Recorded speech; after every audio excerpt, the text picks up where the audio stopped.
Focus question 1. Who was involved in the Myall Creek Massacre?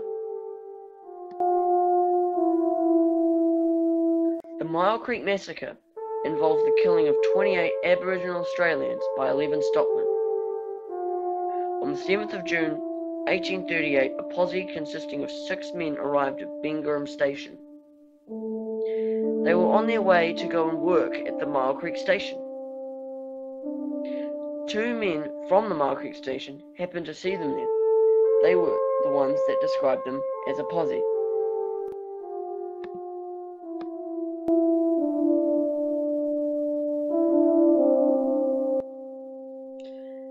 In the afternoon of the 10th of June 1838, about 11 men, including the posse of 6, set off with about 28 Aboriginal men and women to, as they put it, scare them a bit. These men were John Johnstone, Charles Kilmeister, John Blake, John Russell, James Oates, Edward Foley, James Hawkins, James Parry, Charles Lamb, George Palliser, and Charles Toulouse. John Anderson witnessed them setting off and coming back. But when they came back without a single Aboriginal. The 11 men of ex-convicts and convicts had murdered every single Aboriginal in cold blood. However, 5 Aboriginals escaped their doom. 2 were women left behind to please the men, and 3 children had hidden as soon as the convicts from the Bengarum Station had arrived at the Myall Creek Station.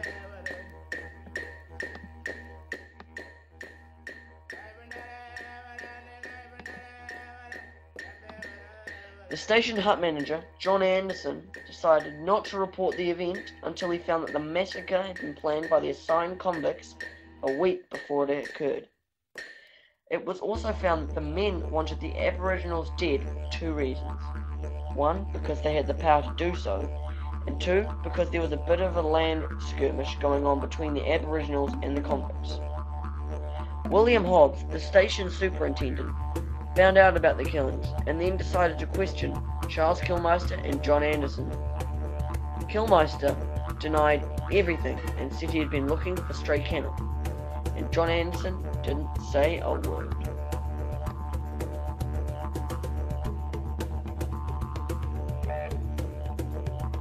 Focus question 2.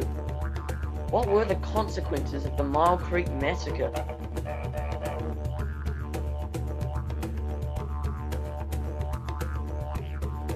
After William Hobbs had questioned Anderson and Kilmeister, he then went looking for the site of the massacre. He later said that when he found the site, he thought it horrible beyond description and had vomited more than once. He then wrote a letter to Henry Dangar, the owner of the station, and reported the incident to Magistrate Denny Day. A trial was then held in November 1838.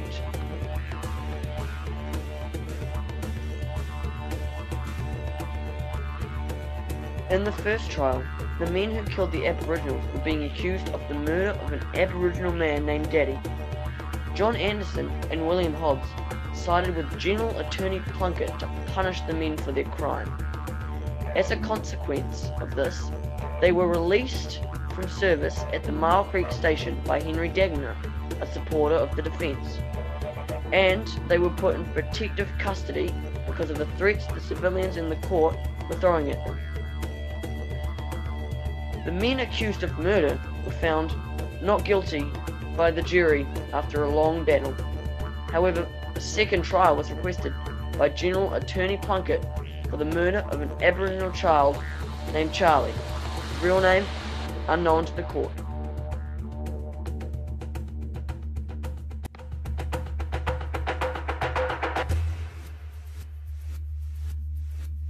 The men were kept as prisoners as both sides of the court prepared for another battle. This court war went on for hours and hours until the jury made a decision. As a consequence of their actions, 7 out of the 11 accused men were to be hung on the 18th of December 1838. These men were James Oates, Charles Kilmeister, Edward Foley, John Russell, John Johnstone, William Hawkins, and James Parry.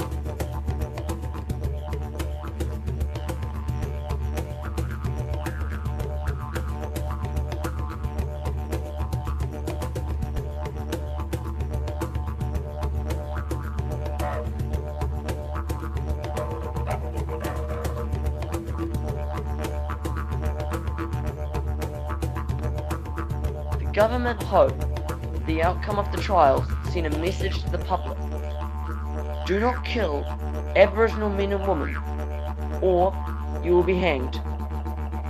However, the message that was truly sent was only kill Aboriginals secretly and out of sight of the government. This message was one of the greatest consequences of the Myall Creek Massacre and its trials.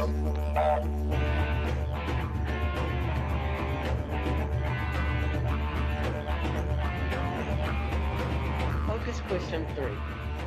How did the public respond to the Myall Creek massacres?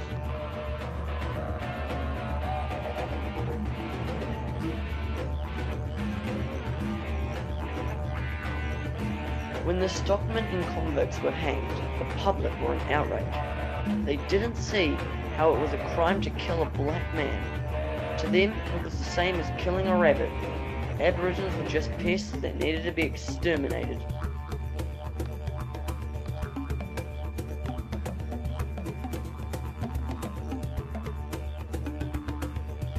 The first trial was seen as a victory to the white community. This was because the public opinion had placed a heavy weight on the jury's final decision and had forced them to declare the prisoners not guilty. Because of that final decision, the white people said that the jury had implicitly allowed the killing of black people.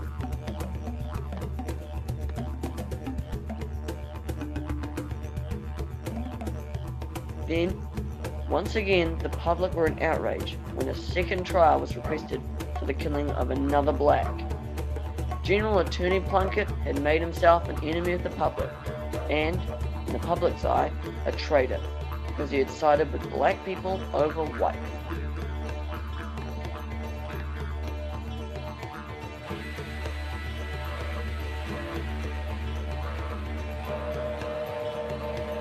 Papers. It was reported that the white people had made up more secret means of ridding themselves of the black menace, such as poisoning them through their food and water. The newspaper, the Sydney Morning Herald, said the whole gang of black animals are not worth the money that colonists will have to pay for printing their silly court documents. We have already wasted too much time.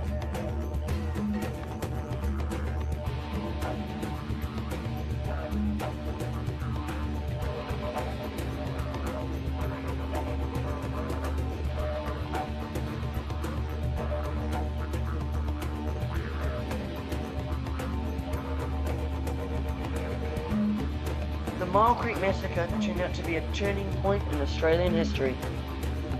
This is because the white Europeans suddenly had to be more discreet about killing black people. And although they still weren't treated properly, the black people were suddenly becoming less of a pest and more of a human in the government's eyes.